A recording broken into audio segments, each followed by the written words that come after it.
বল নামবিনে কি আছে বলে বাবা সংসারে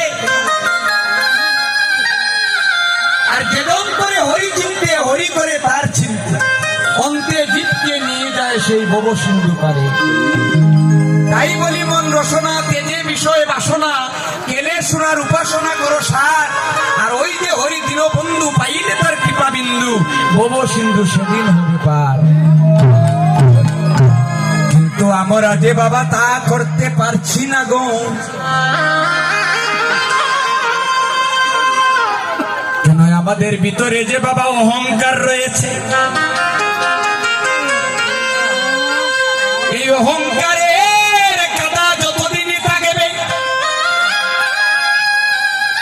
ততদিন আমাদের কৃষ্ণ ভজন হবে না গো। যেদিন অহংকারের কাদা আমরা মুছে ফেলবো